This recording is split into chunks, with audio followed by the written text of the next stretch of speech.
And let's bring in Sportsnet's Arash Madani. It's like another guy that's like family to us for the 500th episode. How you doing today, Arash? Happy Monday. Happy 500th episode, Roddy, Darren, everybody over there, producer Clark. Congratulations, guys. Thank you. Thank you. And we got a full house in the back here, too. We got Ryan, we got Bryn, we got Jordan, all socially distanced. It's a big crew over here, my man. You just heard our topics. Which one of those jumps out to you? You know what I thought about? I thought about Julio a lot over the weekend.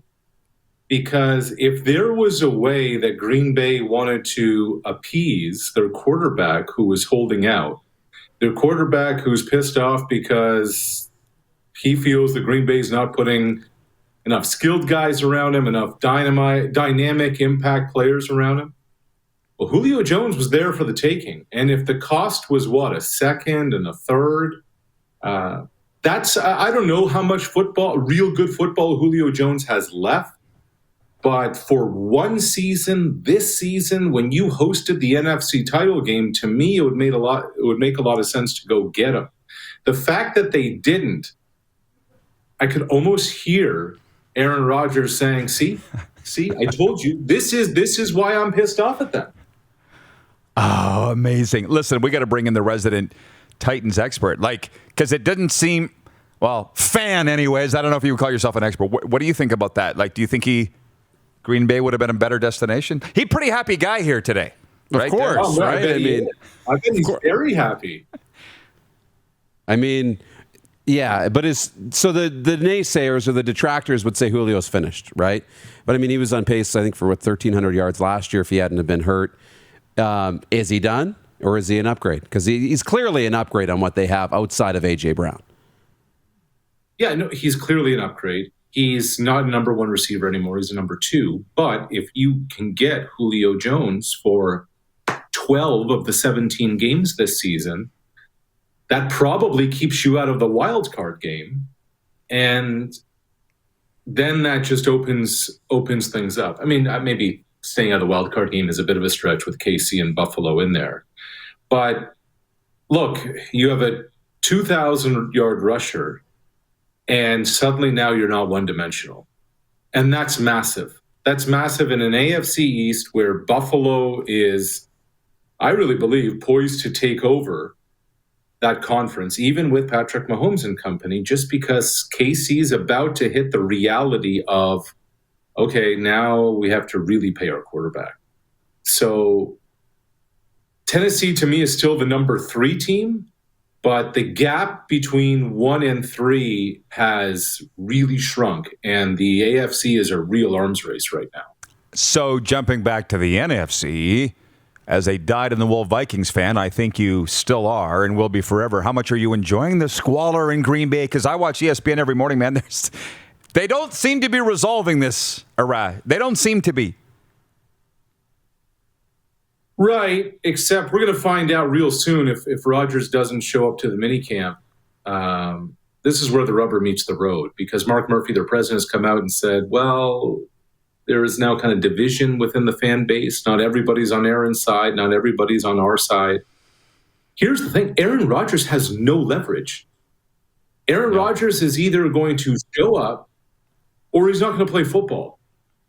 So that's how, it becomes up to him. Now, what I would love is for Rodgers to be traded around training camp, because as a Vikings fan who doesn't really have a lot of time or regard for anybody in that neighboring state that we don't identify by name, Aaron, how long is it going to take you to learn a new offense, learn a new system, all those kinds of things? I get he's the MVP. I get he's elite. But as a Vikings fan, bring on the Jordan Love era.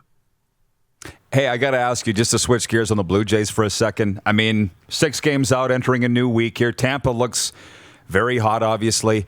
Are the expectations too high for the Blue Jays? Because I see people blowing their stack at Charlie Montoyo. For instance, what was it? Taking Manoah out, leaving guys in, whatever. Expectations seem pretty high. How are you with that? Expectations are pretty high. I understand it. You go spend $150 million on George Springer, that's going to do it, although Springer's only played a handful of games. I think what's lost in the social media noise about the bullpen is we are witnessing one of the great seasons for a Blue Jays player in the history of the franchise. Roddy, Darren, Vlad Guerrero is number one in almost every offensive category there is in the American League. Home run, RBI, OPS, wins above replacement, slugging. Vlad has put together an incredible start to this season, 2.5 or so months into affairs. Now, there's a lot of baseball left to be played. And he's actually a half-decent first baseman for a guy who's only in his first real full season of playing the position. Nobody's talking about him going back to third base. And when I heard Charlie a couple of weeks ago say, this guy could be a Gold Glover at first base, I'm saying to myself, man, you talk about the evolution of a 22-year-old kid who last July showed up overweight to summer training camp, realized something had to give, apologized to his teammates, said this isn't going to happen again, has dropped almost 50 pounds and swings are rocket launchers when the ball comes off the bat. It's one of the more remarkable turnarounds and one of the more remarkable seasons we're seeing from any Blue Jay ever.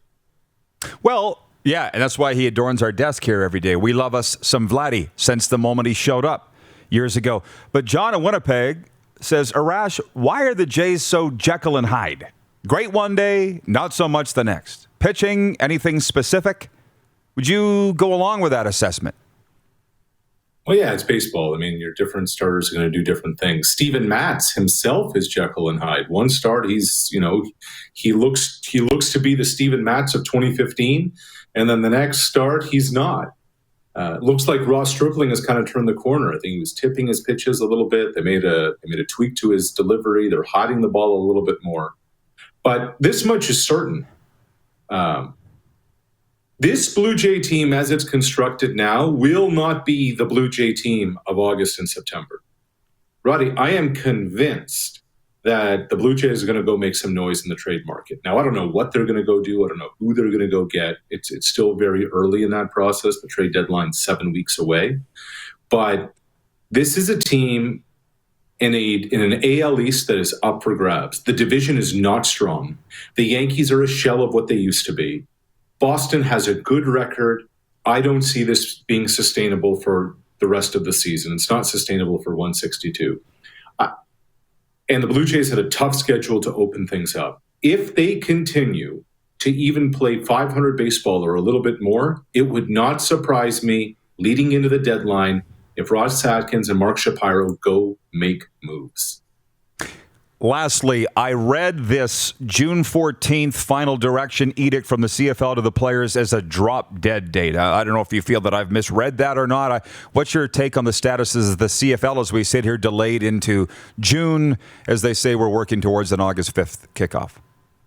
Yeah, I don't believe there's a drop-dead date at all. I think that's the league putting some pressure on the players to say we have to do this and to try and get the players to give in on some of their demands.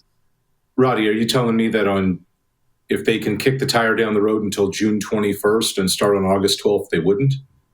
I don't buy that. So I think their target date is to get something done in the next week.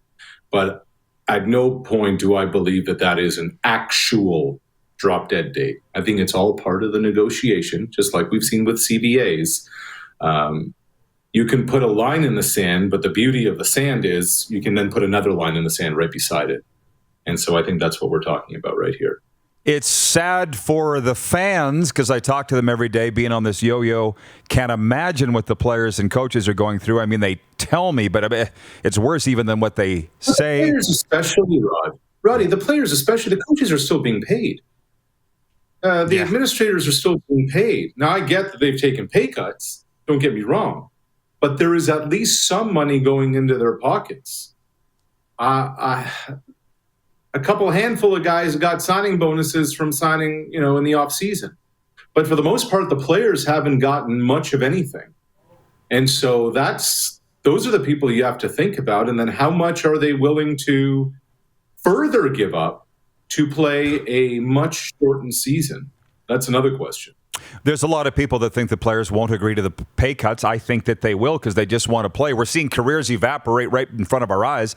But everything you've said, and I watch what you say very closely, is that you still do think that they'll play? Like you said, into September. Are you still feeling that way? Yeah, I never believed that August 5th was the absolute concrete date. From the beginning, I thought that could be delayed a little bit even further down the road. When this was all going on and talking to people across the league, across the federal government, et cetera, I had always thought that a late August, Labor Day-ish start could be on the horizon. I think they're hopeful for August 5th. But I still think there's a capability to play, a capability. Does everybody want to play, Rod? We still have not heard from Toronto. And as much as Montreal has talked around it, are they willing to put the flag down and do it? I'd love to hear the yes. We have from Hamilton, the Tiger Cats obviously are hosting the Grey Cup. There's a lot there. We've heard from Ottawa. We've heard from Rick Lallisher in BC. But we haven't heard from everybody. So can they? Yeah. Do I think they will? Yeah. Do I think it'll be August 5th? Around there. Sounds like I don't believe in the drop. Sounds like you've been reading my diary. Are you off this week? You're out in Lake Country, or what's shaking? Yeah, out at a buddy's cottage. It was a bit of a college reunion this weekend. So we actually went out and hit some tennis balls today, Rod. And I will promise you this. It's a lot easier on TV than it is in person. Well, Dupes would know. He's the big tennis baller, too. Yeah. Go Gators. Arash, thanks for this. Enjoy your week, my friend. Thanks for all you've done helping us get to 500. Yeah, congratulations, guys. Here's to many more. Thank you, buddy. Sportsnet's Arash Madani from Lake Country in Ontario. You're watching Rod Pedersen On Demand. For more of The Rod Pedersen Show, visit rodpedersen.com or follow Rod Pedersen on social media.